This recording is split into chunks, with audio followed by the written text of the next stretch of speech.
Here's what happened this week at City Council.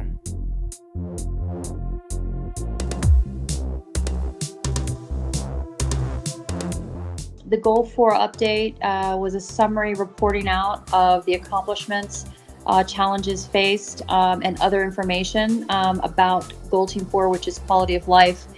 And this reporting was important for the community so that the community could understand the accomplishments and the deliverables that have occurred from the quality of life portfolio, as well as what the quality of life portfolio has done since the COVID-19 crisis began, and all the services that have continued, mostly in the virtual world, since our facilities are closed to the public at this time because of health concerns.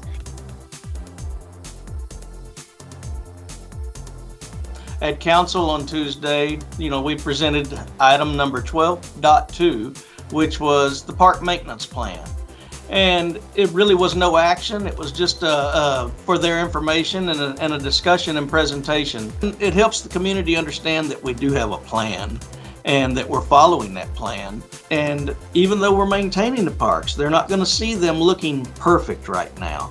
But we are keeping maintenance up so that we can protect the investment that the community has made in our park system.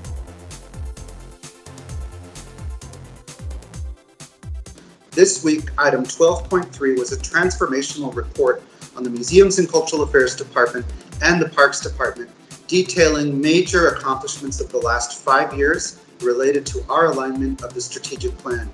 In MCAD, we've seen phenomenal programming growth, in some cases between 26 and 1,700% for some of our public programs. In the Parks Department, we've also seen phenomenal change. Between 2015 and 2019, participation in league teams increased almost 20%.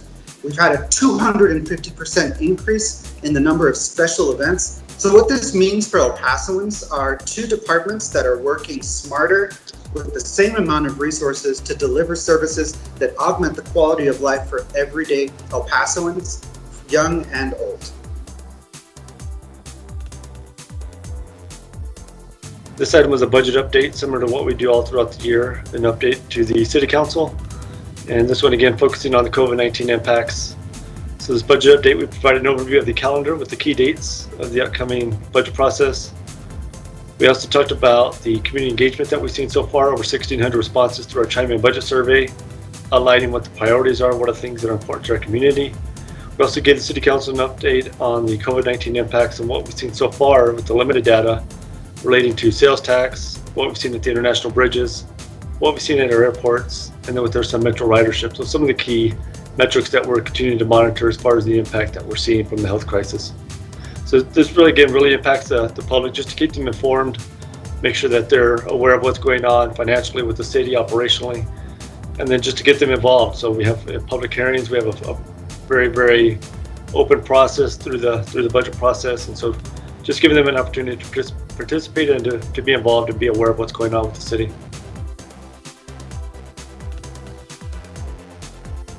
That item 20.1, which was approved by council this week. That item was the approval of the architect for the design services for the East Side Regional Command Center. This is a new command center for the police department, and it's going to be able to improve their response time to the rapidly growing east side of El Paso. The contract was awarded to MNK, a local architect, in the amount of $2.4 million. The design will be initiated this spring and will be completed next summer. So for the community, it means they'll have a greater police presence on the east side of El Paso, enhancing public safety and responsiveness for emergency situations. And so the city established a COVID-19 response and recovery cross-functional team because we wanted to proactively address all the issues that are so important in mitigating the effects of the COVID-19 pandemic in our community. This disease has impacted our community on so many levels, so we wanted to provide a comprehensive overview for the City Council and the public on the depth of work that the city staff is doing, not only operationally, as well as all the planning that's been done to defeat the spread of the virus in El Paso. The community really needs to know and have the confidence that the city is doing a lot of not only planning, but executing the expansion of testing so we can make our community safer. They need to also know that we're working really hard to secure those federal dollars. We know it's been very tough economically for our community.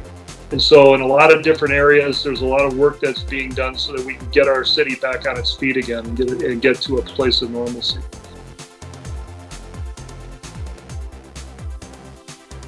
So at council, they approved and authorized the mayor to appoint a council representative to the El Paso United COVID-19 Transition Task Force. The task force is important to this community because it's an assembly of medical professionals, public health experts, and elected officials to help guide us through the transition into recovery so that we can get back to normal as soon as is humanly possible.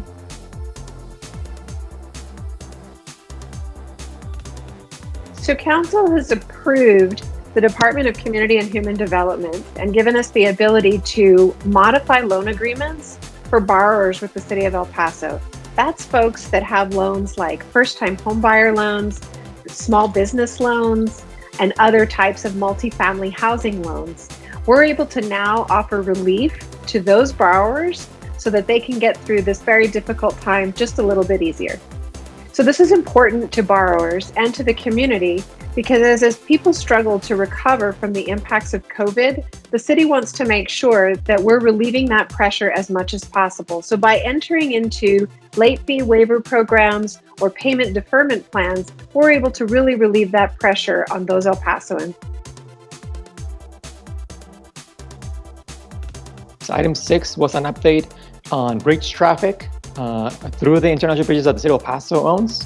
And we essentially give an update to the city council on what's happening at the bridges. Right now, with the travel restrictions that the federal government put in place, that's severely impacted crossings through city-owned bridges. We've seen a decline in crossings for vehicles at about 30%, 70% for pedestrians, and about 30% also for trucks.